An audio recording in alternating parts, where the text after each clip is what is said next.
5월은 가정의 달입니다. 이렇게 부르게 되는 것은 5월 5일 어린이날, 5월 8일 어버이날, 그래 교회로서는 오늘이 어린이 주일이고 다음 주일은 어버이 주일이고 이렇게 해서 이제 우리가 가정의 달이라고 이렇게 이야기합니다. 사실 성경은 가정에 대해서 굉장히 많은 말씀들을 하고 있습니다.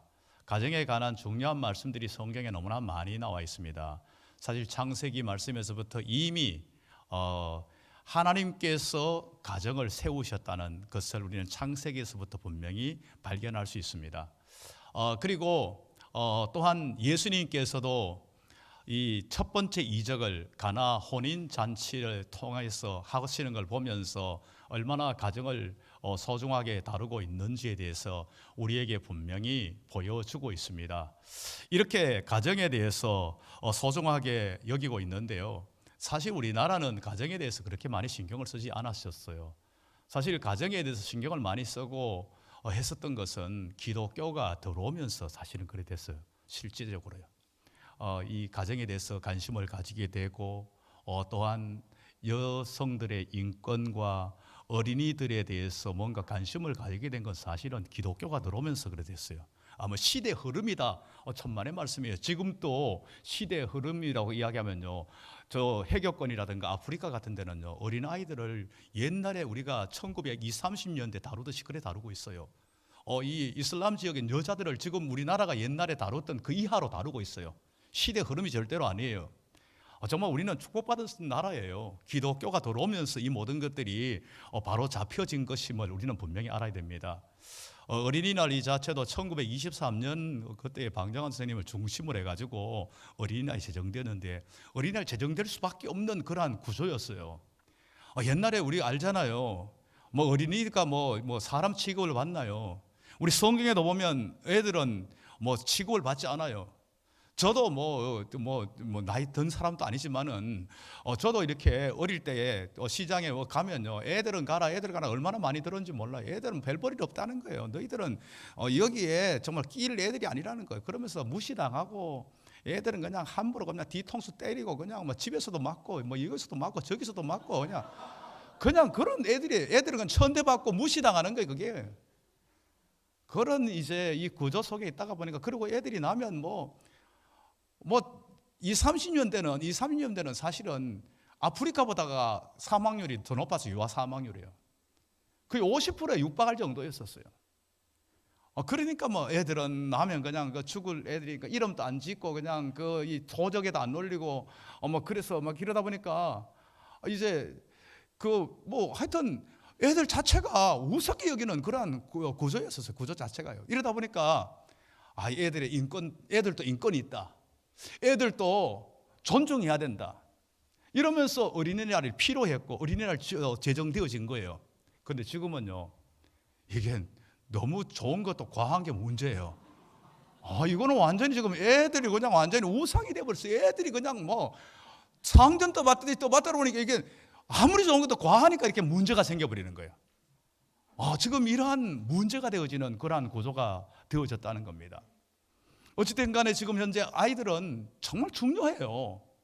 다음 세대를 열어갈 우리 아이들은 얼마나 중요한지 몰라요. 아무리 강조해도 부족할 정도로 중요하지만은, 그러나 중요하다고 해가지고 우리는 아이들에 대해서 어떻게 세우고 어떻게 교육했는지 이걸 분명히 알고 우리는 중요함을 알아야 됩니다.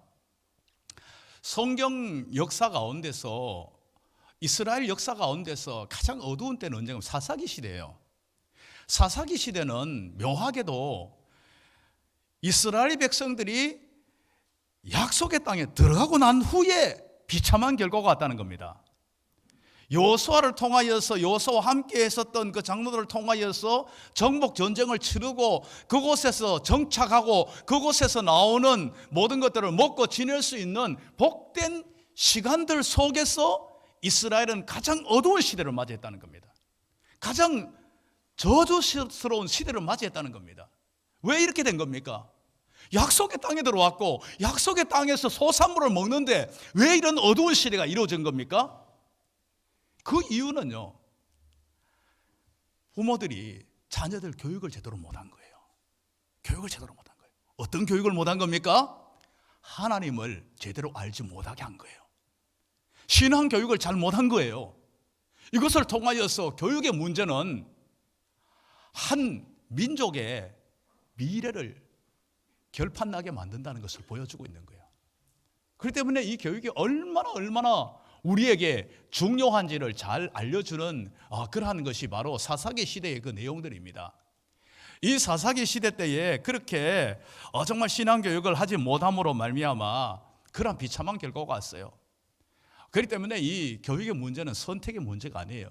이것은 반드시 잘 감당해야 될 그러한 중요한 과제라는 것을 우리에게 분명하게 보여주고 있습니다. 그런데 교육 그러면 우리는 어떤 식으로 생각하면요, 교육은 이렇게 해, 이렇게 안 하니까 문제지. 말로 교육하려는데 문제가 있어요. 말로 교육하는데요. 여러분, 말로 교육해가지고 될 것 같으면 안 되는 애가 어디 있어요, 세상에요. 말로 교육이 되는 게 아니에요. 여러분, 말로 교육이 여러분 다 통했습니까? 안 돼요. 그래도 말로 안 되면 그러면 조금 더 세게 강하게 막 이야기하고 화를 내면서 이야기하고 그러면 됩니까? 그래도 안 돼요. 안 되면 어떻게 합니까, 이거요? 여러분, 교육은 말로 해서 되는 게 아니에요. 교육은 사실은요, 교육이 될 수 있는 구조를 만들어줘야 돼요. 시스템이 돼야 돼요, 시스템이. 그렇게 되지 않으면 교육은 안 돼요. 그럼 우리가 제대로 뭔가 이렇게 교육이 되려 그러면 시스템이 돼야 됩니다. 가정에서 신앙교육이 되려 그러면 신앙교육이 될 수 있는 시스템 구조가 되어져야 돼요. 야, 너 믿음으로 살아라. 너 말씀 봐라. 뭐 이러는데 부모는 구조 자체가 하나님 없는 것 같이 살고 있어요. 집에 가면. 말씀은 그냥 들고 교회 올 때 그냥 겨우 와서 말씀 보는 게 전부예요. 한 일주일 받은 말씀 보는 걸 못 봐요. 말씀 보는 걸 보면 신기해요. 이러면서 말씀 봐라. 이게 안 되는 거예요. 부모는 늘 항상 TV 앞에 앉아 있으면서 공부해라. 안 되는 거예요. 구조가 안 하면 안 될 수도 어색할 정도로 돼야 됩니다. 가정예배 중요하다면 부모가 가정에서 정말 아이들과 함께 예배할 수 있는 가정이 돼야 돼요. 이게 안 되면, 시스템이 안 되면 소용은 없어요. 사실 이건 굉장히 중요합니다. 가정 속에 시스템이 되는 게요. 왜 그런가 하면요, 아이들이 교육이 딱 시작되는 순간부터 뭘부터 출발해야 되냐면요, 하나님 없는 것부터 출발합니다. 세상 교육은 진화론의 출발입니다. 성경은 태초에 하나님이 천지를 창조하시니라, 이 말씀 안 믿어지면요, 창세기 1장 1절이 안 넘어가면 그러면 그 이하로는 소용이 없어요. 세상의 교육은 창세기 1장 1장 부정하는 것부터 교육이 시작되어지는 거예요. 그런데 우리는 이것이 인정되어져야 돼요. 이게 믿어져야 돼요. 이게 어떻게 가능할까요? 집에서 모든 것들이요, 하나님의 살아계심을 나타내야 되는 거예요. 말하고 행동하고 살아가는 모든 것들이, 또한 그것이 날마다 자녀들 속에서 계속해서 한 번, 두 번 계속 이 시스템으로 자연스럽게 돌아갈 수 있는 구조가 되도록 만들어 놓는 게 중요한 거예요. 유대인들은 뼈저리게 이걸 느꼈어요. 뼈저리게 느끼고 난 후에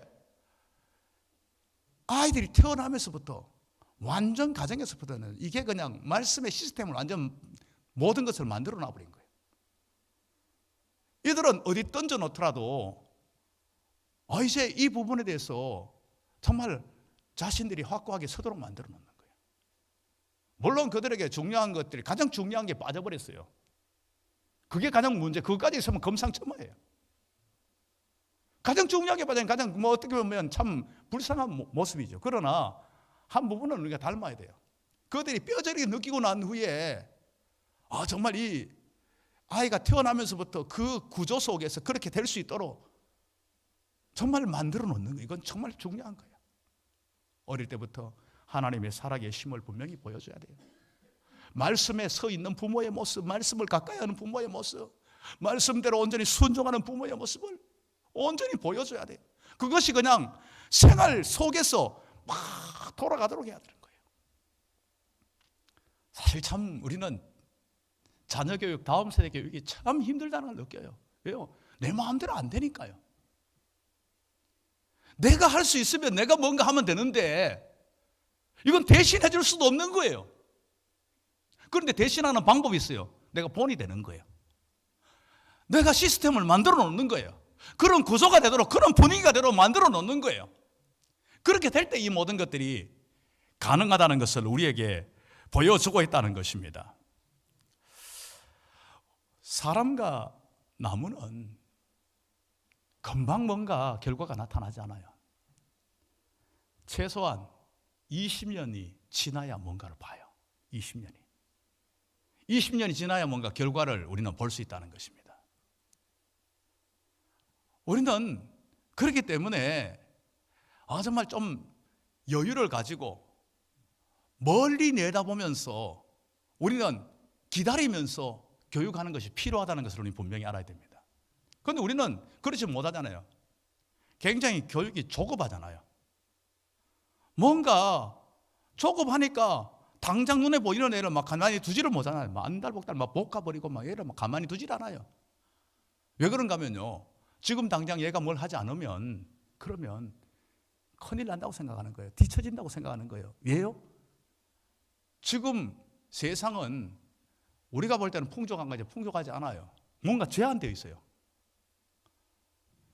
자리도 제한되어 있고 뭔가 물질도 제한되어 있고 그 가운데서 서로 막 그냥 그것을 차지하려고 발버둥 치고 있으니까 우리 애가 이것을 못 차지하고 뒤처지면 어떻게 하나, 그래서 막 불안해가지고 어쩔 줄 몰라 하면서 아이들을 막 볶아대는 이러한 모습이 되어져 있어요. 사실 우리는 교육을 어떤 식으로 생각하고 있나요?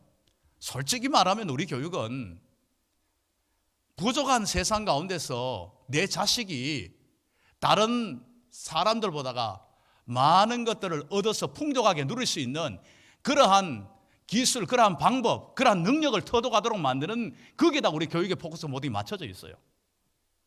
거기에 뒤처지지 말라는 거예요.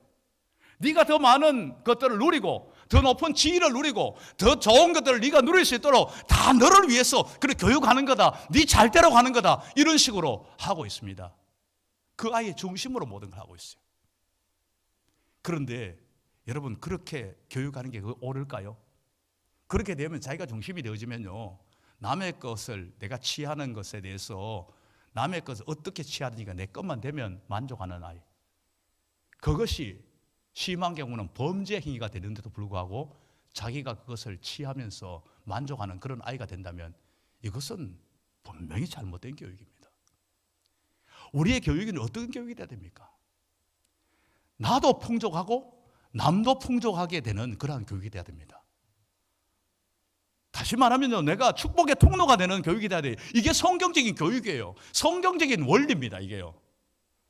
내가 잘 되는 목적이 남이 잘 되도록 하는 것이에요. 내가 축복된 사람이 되기를 위한 교육이 되어야 된다는 것을 우리는 잊지 말아야 됩니다. 축복된 사람이 되도록. 이게 어떻게 가능할까요? 이 부족한 세상 가운데서 인간적인 측면에서, 인간적인 한계에서 보면 불가능하죠. 그러나 이것을 하나님과 연관시켜서 보면 이 모든 것들이 불가능하지 않아요. 시편 23편이 뭐라고 말씀합니까? 다윗이 어떻게 고백합니까? 부족함이 없다고 이야기합니다. 다윗은 부족함이 없다고 그래요. 다윗이 실제적으로 부족함이 없었어요. 목동으로 부족함 가운데 있었던 인생이 부족함이 없는 인생으로 되어져요. 그리고 자신만 부족함이 없는 게 아니라 그 궁핍했던, 그 비참했던 나라들을 풍족하고 평안한 나라로 만들어버려요. 실제로 그렇게 되어졌어요. 그리고 바울이 뭐라고 이야기합니까? 바울이 빌립보서 이제 그 말씀에서 이렇게 말하고 있어요. 4장 18절인데 내게는 모든 것들이 있고 또 풍부한지라. 바울은 자기가 좀 풍족하다고 해요. 우리는 분명히 여기서 딱 들으면서 우리는 물질은 풍족하지 않다는 걸 바로 상식적으로 알아요. 그런데 물질을 뛰어넘는, 물질이 없음에도 불구하고 풍부한 인생을 살아가는 그러한 차원 높은 것으로 지금 현재 고백하고 있음을 우리는 분명히 발견할 수 있다는 겁니다. 자, 바울이 어떻게, 다윗이 어떻게 이런 풍부한 것을 고백할 수 있습니까? 다윗이 분명히 고백하는 앞에 뭐라고 했습니까? 여호와는 나의 목자시니 내가 부족함이 없으리로다. 하나님을 목자 삼고 있는 인생이 되어질 때 가능한 거예요. 신앙으로 철저히 서 있을 때 가능하다는 거예요. 바울도 마찬가지입니다. 주 안에 있을 때 가능한 거예요. 주 안에서 내게 능력 주시는 자 안에서 이 모든 것들이 가능한 거예요. 주님은 우리에게 요한복음 10장 10절에서 말씀합니다. 양으로 생명을 얻고 더 풍성히 얻게 하려 하는 것이라. 내가 온 것은 양으로 생명, 양된 우리들에게 생명을 얻고 풍성히 얻도록 하기 위해서 예수님께서 우리 가운데서 역사하셨다는 것을 우리에게 분명하게 말씀하고 있다는 것입니다. 그렇기 때문에 우리는 우리가 하나님 앞에 서 있는 인생이 될 때, 주 안에 있는 인생이 될 때 우리는 풍족함을 누리는 인생이 될 수 있다는 것을 우리에게 분명하게 보여주고 있습니다. 그러한 주님은요, 우리의 모든 필요를 아시고 채워주기를 원하세요. 그럼 오늘 이 본문의 이 내용 너무 잘 아는 내용 아니에요? 오병이어의 이 사건의 이 내용은 너무너무 중요한 내용이에요. 왜 중요한가 하면요, 이 사복음서 안에 이것이 오병이어 이것은요, 사복음서 안에 다 들어있어요. 모든 비유 다 들어있어요. 너무너무 중요하기 때문에 그런 거예요. 안 중요하면 복음서 하나에서 한두 개에서 빠질 수 있는데 이건 다 들어있어요. 그러면서 이걸 보면서 이건 단지 떡 문제가만이 아니다, 먹는 문제만이 아니다. 왜냐하면 뒷부분에 가면 그것이 확대되어 가지고 이제 영성의 문제로 나가거든요. 천국에서 풍족함으로 연결해서 나오고 있거든요. 그렇기 때문에 이게 얼마나 중요한 이 비유인지를 우리에게 분명히 나타내 보여주고 있다는 것입니다. 이제 예수님께서 6월절 이제 명절이 가까웠을 이때에 예수님께서 이제 가시니까 막 무리들이 막 그냥 구름 때처럼 몰려옵니다. 몰려와 가지고 예수님께서 이제 빈들에서 이 사람들이 막 모일 수 있는 그 빈들의 잔디밭에서 말씀을 전하십니다. 전하는데 그 시간이 얼마나 정말 이렇게 길게 지나가는지도 모르고 지금 현재 모두가 말씀을 듣고 있어요. 사실 이 당시에 이제 이렇게 모이면 우리 같이 한 시간 딱 되면 딱 끝나고 이런 게 아니에요. 뭐 인도나 아프리카만 가도 지금도 마찬가지 예배 드리는 시간이요, 시작 시간이 있지만 끝나는 시간은 정해져 있지 않아요. 은혜가 되면 한두 시간은 그냥 씩 지나가는 거 그냥 보통이에요. 저도 그곳에서 예배 드려봤지만은요, 그곳에서 예배 시작 시간은 있는데 언제나 끝나나, 저는 한 시간에 제한되어 있는 그 시간이 딱 돼 있어가지고 이게 2시간이 돼도 안 끝나고 3시간이 돼도 안 끝나고 하는데, 와, 나중에는 막 목사인 제가 막 진짜 막 못 견디겠더라고요. 우리는 1시간에 익숙해지. 지금 예수님이 있는 그 가르치는 그 자리는 지금 이제 3시간, 4시간 그냥 막 한때 두 때가 그냥 막 지나가 버리니까 식사 때도 다 지나가는 거예요. 그러면 어떤 면에서는 보면, 야, 예수님은 사람의 형편도 처지도 전혀 모르시는구나, 그냥 막 그냥 그게 아닙니다. 오늘 본문을 보세요. 예수님은 이들의 배고픔을 아시고 계셨어요. 이들의 필요를 아셨어요. 제자들보다가 먼저 느끼고 있었다는 겁니다. 이건 우리에게 중요한 것을 알려주고 있어요. 우리의 모든 형편과 우리의 모든 처지와 우리의 모든 필요를 주님은 너무 잘 아신다는 거예요. 그리고 아시는 것뿐만 아니라 아시는 주님께서는 이것을 채워주기를 원하고 계신다는 사실을 우리는 분명히 알아야 된다는 겁니다. 주님이 이걸 채워주기를 원한다는 거예요. 이 채워주기를 원하면서 이제 가까이에 있는 제자 빌립에게 이야기를 합니다. 어디서 우리가 이 떡을 사서 이들에게 줄까, 이렇게 이야기를 합니다. 이렇게 질문하시는 것은 빌립이 어떻게 반응하는지 시험하기 위함이라고 오늘 본문에서 말씀하고 있어요. 빌립이 어떻게 반응하는지 보려고 시험하기 위한 것이라는 겁니다. 그런데 빌립이 지금 현재 어떻게 반응을 합니까? 빌립은 굉장히 뭔가 하면요, 계산이 빠르고 굉장히 사리가 밝고 현실적인 그런 사람입니다. 빌립이 지금 현재 예수님께서 어디서 지금 현재 이 사람들의 떡을 구해가지고 줄 수 있겠느냐 이야기하니까, 예수님이 지금 우리 형편 너무 잘 알면서 우리가 지금 돈도 없는데 이 사람들은 어떻게 떡 먹이라는 거야. 그러면서 이제 빌립이 머릿속으로 타다다다 계산을 합니다. 계산 딱 하면서 적게 주더라도 200데나리온이 필요합니다. 이야기 딱 합니다. 200데나리온이 어느 정도인가 하면요, 우리가 상식으로 알고 있잖아요. 1데나리온이 노동자 하루 품삯입니다. 그러면 200데나리온 같으면 어떻게 됩니까? 크게 잡으면 1년 연봉이에요. 일반적인 사람들 1년 연봉입니다. 적게 잡아가지고 이렇게 하더라도 우리가 10만 원씩 잡으면 2천만 원입니다. 2천만 원이에요.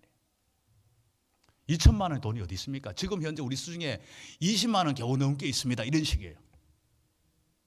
지금 어떻게 지금 이게 가능하냐? 불가능하다는 거 지금 이야기하고 있다는 겁니다. 주님이 이렇게 물으신다는 건 뭡니까? 내가 먹이겠다는 거예요. 먹이겠다는 거예요. 주님이 지금 계산을 못해가지고 지금 현재 빌립한테 이야기한 게 아니에요. 오늘 분명하게 말씀하고 있지만은 시험하기 위한 것이라고 하잖아요. 주님은 얼마든지 이 자리에 있는 정말 그 5천 군 중 그보다가 10배, 100배 많아도 다 먹이시고 입히실 수 있는 주님이십니다. 그러면서 질문을 하고 계신다는 것입니다.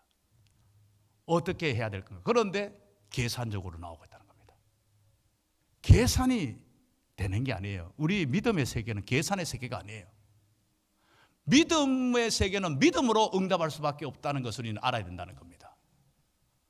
주님이 물으실 때는 계산으로 응답하는 것이 아니라 믿음으로 응답해야만이 거기서 답이 나올 수 있어요.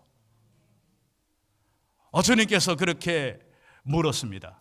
빌립은 다 계산적으로 그렇게 되니까 돈이 없다. 이미 결론이 나온 거예요. 안 됩니다.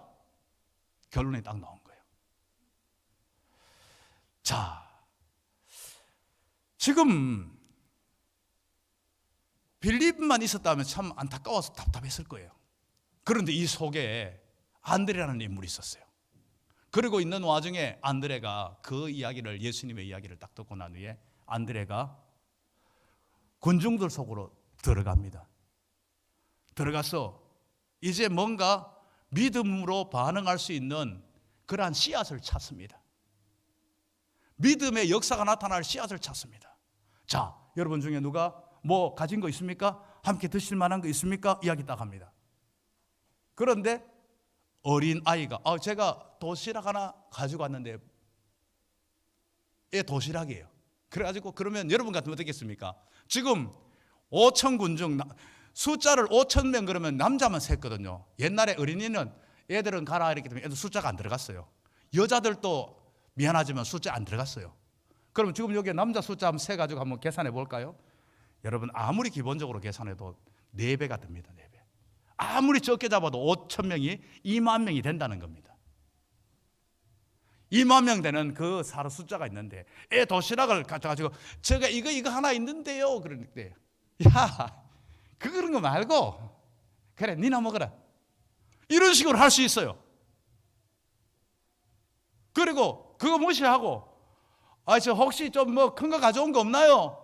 뭐 여러 명 먹을 만한 거 가져온 거 없나요? 이렇게 찾을 수 있어요. 그런데 어떻습니까? 그 아이의 도시락을 가지고 애하고 데리고 오고 있는 거예요. 그거 보고 있는 사람들 얼마나 웃기게 보였습니까? 저 가지고 뭐 하겠다는 거야? 저걸 가지고 지금 뭘 하겠다는 거야 지금 현재? 애들 장난하는 것도 아니고 이런 식으로 반응할 수 있었을 거예요.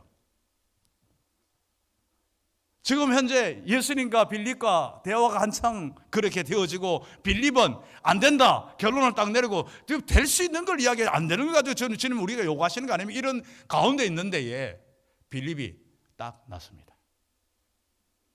여기에 어린아이에 도시락이 있는데 이것이 이 많은 사람들이 얼마나 되겠습니까? 이 말은 부정적인 말이 아니에요. 얼마나 되겠습니까? 이게 부정적으로 우리가 믿음 없는 소리로 이야기하는 것이 아니라 이 어린아이의 도시락이지만은 주님의 손에 들려질 때 놀라운 역사가 있다는 것을 믿고 지금 이야기하고 있는 거예요.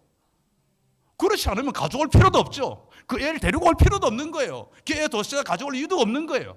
그냥 니나 잘 먹으라 하고 무시할 수 있어요. 그러나 이것을 주님 앞에 들려졌을 때에 어떤 역사가 일어날지를 알기 때문에 이렇게 한 거예요. 이것이 중요한 거예요. 이것이 중요한 거예요.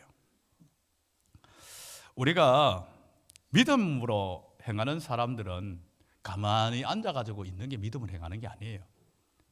우리가 믿음으로 행한다고 해가지고 그냥 가만히 아무 것도 없이 그냥 알아서 주님 해주십시오, 이게 아니에요. 믿음의 사람은요, 적극적으로 나서는 거예요. 적극적으로 움직이는 거예요. 이게 믿음의 사람이에요. 때로는 이제 이런 모습들을 우리는 봐요. 예수님께서 그 맹인을 고치실 때에 예수님은 말씀 한마디로 다 할 수 있잖아요. 그런데 어떻게 보면 약간 구차스럽게 할 정도로 했어요. 막 진흙을 발라가지고 그러더니 뭐가 좀 보이느냐 그러니까 뭐 조금 보이긴 합니다. 그러면 다시 한 번 더 하시고 그래요. 예수님 여러분 능력이 부족해서 할까요? 아니에요. 믿음으로 끝까지 반응하라는 거예요. 지금 당장 뭔가 이루어지지 않는다고 희미하게 보인다고 포기하지 말라는 거예요. 끝까지 믿음으로 반응하라는 거예요. 적극적으로 반응하며 나가야 된다는 거예요. 믿음은 가만히 앉아서 여행이라 반하는 게 믿음의 모습이 아니에요. 안드레는 적극적으로 나섰어요. 별거 하는 것 같지만은 그거 가지고로도 예수님의 손에 들릴 때 어떤 역사가 나타날지를 믿고 그렇게 행했음을 우리에게 보여주고 있다는 것입니다. 비록 보잘것 없지만은요, 그 속에 주님이 역사하실 때 놀라운 것이 나타날 수 있는 것을 믿음으로 본 거예요. 이게 중요한 거예요. 우리가 믿음의 눈으로 보는 게 중요한 거예요. 미켈란젤로는 큰 바위를 보면서 바위 그 자체로 본 게 아니에요. 그 바위 안에 엄청난 작품이 담겨 있는 걸 본 거예요. 그래서 그 바위를 쪼아서 결국은 그 유명한 다비드상을 만든 거예요. 여러분, 우리는 겉으로 그냥 눈에 보이는 것만 보는 그러한 사람들이 아닙니다. 우리는 그 속에 담겨 있는 하나님이 행하실 크고 놀라운 일들을 바라보는 사람들이라는 것을 우리는 알아야 됩니다. 우리는 아이들을 볼 때 마찬가지예요. 그 아이의 현재 상태, 그것은 보잘것없어요. 유치하게 짝이 없어요. 연약하게 짝이 없어요. 그러나 그 속에 담겨 있는 하나님이 그 아이를 통해서 행하실 크고 놀라운 위대한 일들을 그 아이 속에서 그것을 보는 거예요. 볼 때 우리는 이 아이를 어떻게 해야 되는가? 이 아이를 주님께로 이끌고 나올 수 있는 거예요. 그걸 못 보면 어떻게 합니까? 야, 커서 나오면 돼. 데리고 올라가니까 교회 오니까 막 애가 막 그냥 방해가 돼요. 내 신앙생활 방해돼. 그래서 야, 그래 너 오늘 집에 있어 그냥. 내가 갔다 올게. 이렇게 하면 안 된다는 거예요. 그 아이에게 필요한 건 지금이에요.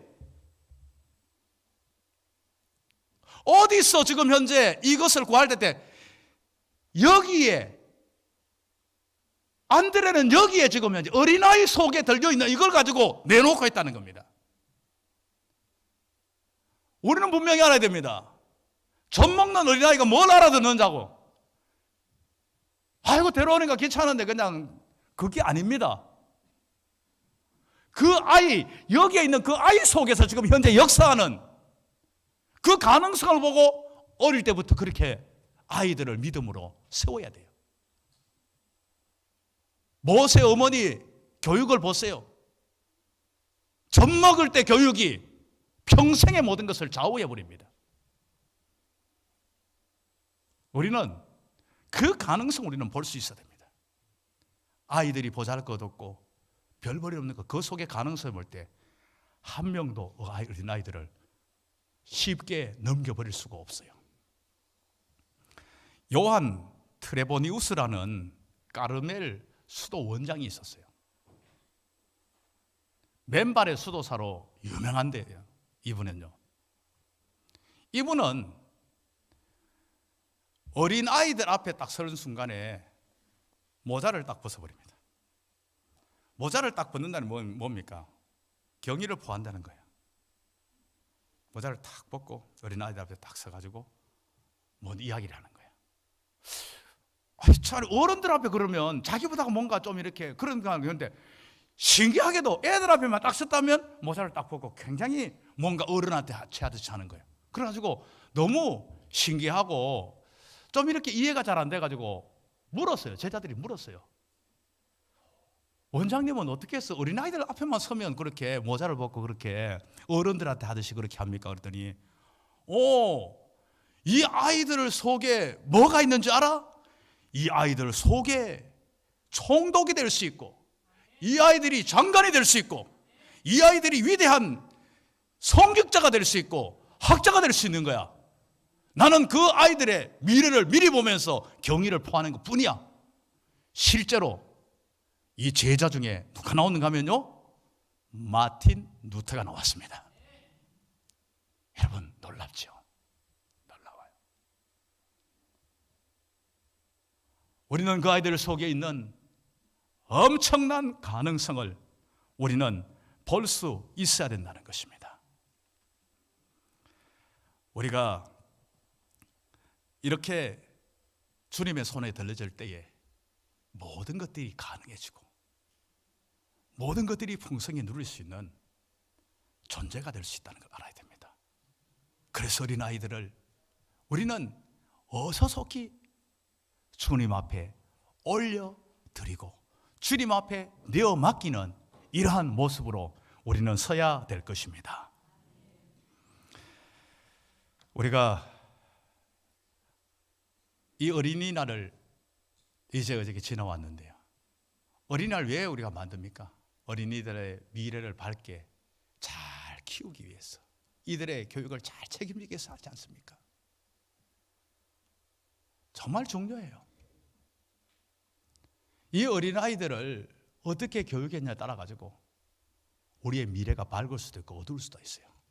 이 사회를 밝게 할 수도 있고 어둡게 할 수 있다는 것을 알아야 됩니다. 사실 히틀러라는 사람이 어떻게 해서 그렇게 전쟁을 통해서 수많은 사람을 죽이고, 그것도 특별히 유대인들을 그렇게 경멸하도록 했습니까? 자기 어부아버지 유대인에 대한 반감입니다. 그 반감이 유대인을 너무나 경멸하도록 하고 수많은 유대인들을 죽이고 그렇게 되도록 만들었다는 겁니다. 저는 이런 자료를 찾다가 참 우리나라도 이런 것들이 있다는 걸 봤어요. 지존파의 그 인물이 나중에서 어떻게 해서 당신이 이렇게까지 됐냐는 그 고백을 나중에는 했어요. 했는데 그 사람이 묘하게도 초등학교 다닐 때, 옛날에 초등학교 다닐 때 뭐 집안 형편이 안 좋으면 뭐 이렇게 크레용 같은 거도 못 가져왔잖아요. 그리고 뭐 연필도 막 몽땅 연필 막 그냥 그 볼펜 그 다 쓰고 나니까 막 끼워가지고 그렇게 쓰고 했었잖아요. 옛날에 다 그랬잖아요. 그래서 미술 시간마다 자꾸 이렇게 안 가져오니까 선생님이 너 또 잊어버렸구나, 가져와. 내일은 꼭 가져와, 다음에는 꼭 가져와. 안 그래 혼나? 그랬어요. 그런데 자존심이 너무 강하다 보니까 집이 가난해가지고 이걸 못 구한다는 말을 못한 거예요. 그 다음에 또 안 가졌어요. 그러니까 이놈의 자식이, 내가 지난번에 이야기했는데 또 말을 안 들어? 또 말을 안 들어? 막 팬 거예요. 패면서 다음 주 꼭 가져와. 그런데 또 안 가져온 거예요. 이제 때려도 안 되고 하니까 하지 말아야 될 말을 한 거예요. 야, 너 없으면 훔쳐서라도 가져와. 그걸 강조하기 위해서 했던 말이지만 하지 말아야 될 말이었어요. 그 순간에 지존파 그 사람은 그래, 없으면 훔쳐가지고라도 남의 거 빼앗아도 내 거 되면 되는 거야. 그랬는 거예요. 그냥 내가 좋은 차 아니고 남이 좋은 차면 그거 뺏어가 죽이고 그냥 내가 끌고 다니면 되는 거예요. 그래서 막 그냥 막 죽이고 막 마음대로 한 거예요. 인간의 길을 포기한 이러한 상태의 삶을 산 거예요. 공교롭게도 그 말을 마지막에 했어요. 그때 나를 인생을 그렇게 만들었다고 이야기했어요. 얼마나 무섭습니까? 여러분, 무디 인생을 또 그 반대 인생도 있어요. 무디가 전도 받을 때에 전도 받을 자격도 없을 정도로 비참했어요. 그 무디라는 어린이를 전도할 때에 그 데리고 오면 주일학교 수준 떨어지는 할 정도로 그러니까 비참한 그런 그 상태에 있었어요. 그러나 무디를 그 한 영혼을 바라볼 줄 아는, 한 영혼의 소중함을 볼 줄 아는 그러한 전도자가 무디를 전도한 거예요. 전도해가지고 무디의 그 열정이 막 뜨겁게 일어났을 때에 당신은 주일학교 교사 자격도 없다가 주일학교 교사도 안 시켰어요. 오지간만 시킬 수도 있는데 안 시켰어요. 스스로 주일학교를 모아가지고 뭐 그 교회 주일학교보다 훨씬 더 많이 모이도록 하고, 그리고 세계적인 전도자, 무엇보다 더 많은 사람들을 정말 이 근세 속에서 이런 근대와 현대 속에서 없을 정도로 최고의 전도자가 된 거예요.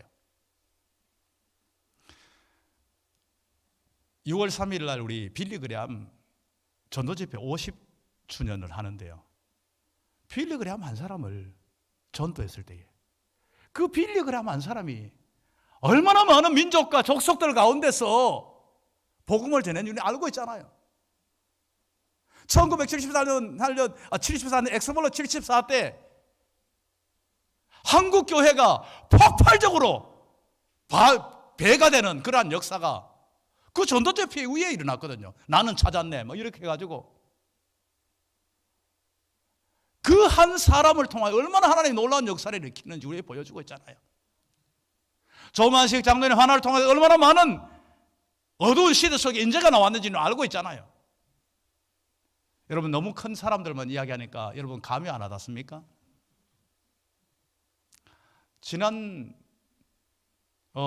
지난주에 토요일 날 노회 교육부에서 이제 이 주일학교 교사를 다 모아놓고 이제 이 강의를 듣는 시간이 있었어요. 제가 그쪽에 연관이 돼 있어가지고 그냥 찾아가서 그 강의를 들었어요.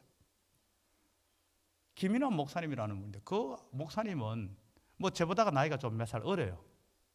그런데 그 집안이 난 좀 저런 집안도 있나 집안을 이야기하는데 보니까 막 아버지가 하여튼 막 그냥 뭐 노름에다가 또 그다음에 뭐 폭행에다가 하여튼 그다음에 하여튼 뭐 말로 표현할 수 없는 집이 완전 엉망이었던 거예요. 그럼 오직 있으면 얘가 초등학교 때 얘가 그러는데 제가 하여튼 김연아 목사가 초등학교 때 자살을 3번 시도했대요. 나 이런 집에서 살 수가 없다 해가지고 자살을 3번 시도했대요. 그랬었는데 그런 아이를 선생님 한 분이 전도를 해가지고 선생님 한 분이 아이가 전도했네.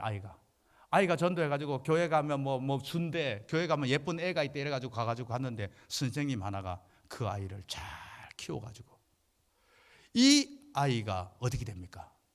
결국은 주일학교 교사가 되고 목사가 되고, 그래서 많은 교사들에게 사명감을 불러일으키고 내 같은 사람, 인생을 포기한 사람을 이렇게 만든 게 주일학교 교사들입니다. 여러분이 얼마나 중요한지 아셔야 됩니다. 뭐 이런 역할을 하는데 이게 멀리 있는 게 아니고 우리 가까이도 얼마든지 있구나. 여러분, 오늘부터 아이들을 지나갔거든. 저 장관 될 놈이네. 저 대통령 될 애가 지나가네. 장군 될 애가 지나가네. 저 목사님이 지나가고 선교사가 지나가네. 뭐가 될지 몰라요. 여러분, 그 아이들에게 대해서 깊은 관심과 기도를 해주시기 바랍니다. 그럴 때에 그 아이가 정말 보잘것없는 오병이어의 같은 그런 아이지만 5천 군중을 먹이고 남습니다. 이 시대는 인재를 찾고 있어요. 정말 진정한 인재 하나가 모든 것들을 살립니다. 우리나라 삼성이 왜 인류 삼성이 되고 세계 삼성이 됐습니까? 1994년 고 이건희 회장이 인재 양성을 해야 된다. 한 명의 인재가 10만 명을 먹여 살린다. 이러면서 인재 경영을 한 거예요. 인물을 길러낸 거예요. 그것이 그대로 적중해버린 거예요. 적중해버린 거예요. 사실은 한 명이 10만 명은 적게 잡은 거예요. 그때 94년도에 잡았으니까 그래 잡은 거예요. 지금은 100만 명입니다. 한 명이 100만 명 먹여 살릴 수 있습니다. 한 믿음의 사람이 100만 아니라 1000만을 구원할 수 있고 살릴 수가 있습니다. 우리가 어린아이 자체를 볼 것이 아니라 그것을 볼 수 있는 믿음의 눈이 열릴 수 있기를 주님의 이름으로 축복합니다.